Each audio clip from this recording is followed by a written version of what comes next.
Кутмандуу күнүңүздөр менен аалам жаңылыктарына көңүл бурабыз. Алгач каналыбызга каттала кетиңиздер. Акыркы 24 сааттын ичинде жакынкы чыгыштагы согуштук аракеттер жаңы масштабтуу фазага өткөндөй болду. Израилдин авиациясы Бейруттун борбордук райондоруна жана Ливан-Сирия чегарасындагы Хезболлага курал ташыган эң ири логистикалык коридорлорго 200дөн ашык ракета менен сокку урду. Бул операциянын натыйжасында Ирандан келген стратегиялык курал-жарактар сакталган ири жер астындагы кампалар талкаланды. Буга жооп катары Иран баллистикалык ракеталар менен Сауд Арабиясындагы Америка Кошмо Штаттарынын авиа базасына чабуул жасап, АКШнын 5 дана Боинг үлгүсүндөгү май куюучу учагы жарактан чыккандыгы кабарланды. Ошондой эле Иорданиядагы Германиянын азыраак базасына түшкөн соккудан немец аскерлери жабыркап, эл аралык коомчулукта чоң кооптонууну жаратты. Ал эми Сириянын аймагында жайгашкан Россиянын аскердик объектилеринин жанында да жарылуулар катталып, Москва кырдаалдын көзөмөлдөн чыгып бараткандыгын эскертти. Америка Кошмо Штаттарынын президенти Дональд Трамп Ормуз кысыгынын коопсуздугун камсыздоо үчүн Кытай, Япония жана Британияны өз аскердик кемелерин жөнөтүүгө үндөдү. Трамп Ирандын бийлигин башы кесилген денеге окшоштуруп, дүйнөлүк мунай жолдоруна коркунуч дагы деле сакталып жаткандыгын эскертти. Ал ортодо Израилдин премьер-министри Беньямин Нетаньяху Израилдин максаты Ирандагы режимди алмаштыруу экендигин жарыялап, Иран элине эркиндикти убада кылды.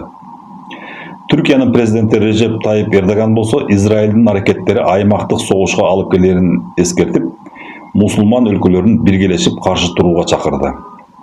Дипломатиялык чөйрөдө Улуу Британияда кырдаал курчуду. Британия парламентинин 60тан ашык депутаты өкмөткө ачык кат жолдоп, Израилге каршы толук курал-жарак эмбаргосын киргизүүнү талап кылды. Депутаттар Израилдин эл аралык гуманитардык укукту бузуп жаткандыгын жүйөгө келтирип, Лондондо аскердик техникаларды, анын ичинде F-35 истребительдеринин тетиктерин берүүнү токтоосуз токтотууга чакырууда.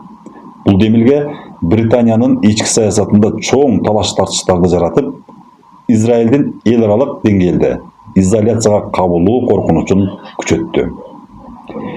Германиядагы Христиан-демократиялык союзунун лидери Фридрих Мерц АКШ менен Израилди согушту бүтүрүүнүн так планын сунуштоого чакырды.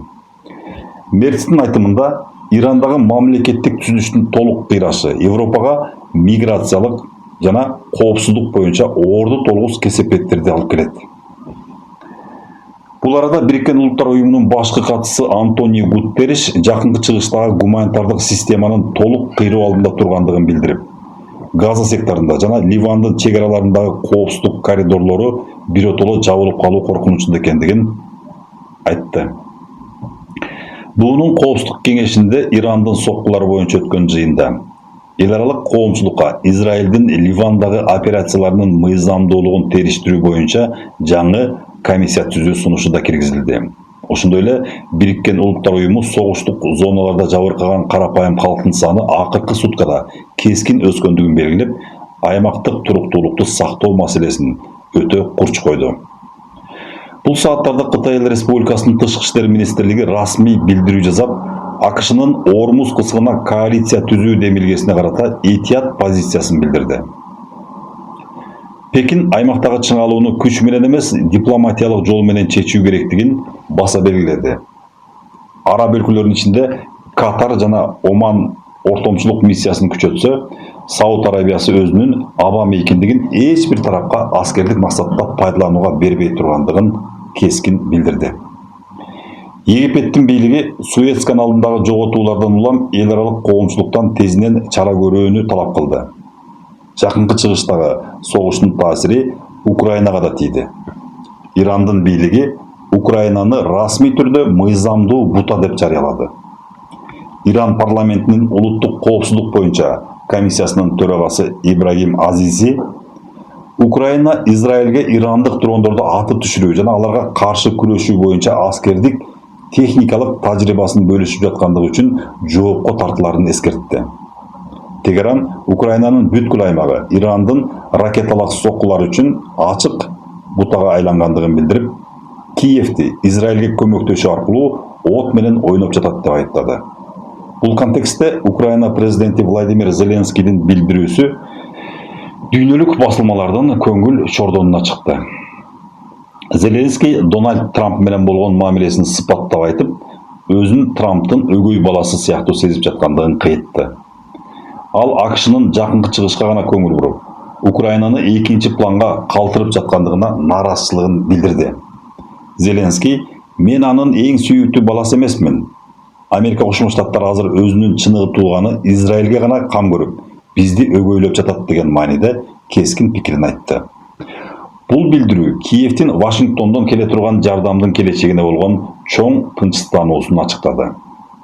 Ал эми Венгриянын премьер-министри Виктор Орбан Украина маселеси боюнча өзүнүн кескин позициясын дагы бир ирет билдирип, батышты Россия менен түз диалогго барууга жана курал берүүнү токтотууга чакырып, Европанын экономикалык кызыкчылыктарын биринчи планга койду.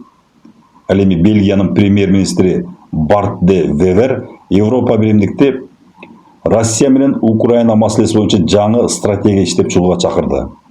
АКШнын позициясы өзгөрүп жаткан шартта Европа өз алдынча чечим кабыл алышы керектигин айтты. Анын пикиринде, Вашингтон жакынкы чыгышка ооп жаткандыктан Европа өз коопсуздугун камсыздоо үчүн Москва менен тил табышууга мажбур болушу мүмкүн. Ал эми Кыргыз Республикасынын президенти Садыр Жапаров дүйнөдөгү бул оор кырдаалга байланыштуу өз кайрылуусун жазады. Мамлекет башчысы ыйык ороз айында кан төгүүнүн уланып жаткандыгын катуу айыптап, карапайым калктын курмандыктарына терең кайгыруусун билдирди. Президент Садыр Жапаров дүйнө лидерлерин кырдаалды Бириккен Улуттар Уюмунун уставынын негизинде тынчтык жолу менен чечүү үчүн конструктивдүү диалогго чакырды. Биз диалог жана өз ара түшүнүш аркылуу гана туруктуулукка жетише алабыз деп жыйынтыктады президент өзүнүн сөзүн. Ушуну менен аалам жаңылыктарын жыйынтыктайбыз. Көңүл бурганыңыздарга чоң рахмат. Кайрадан эфирден жолукканча саламатта болуңуздар.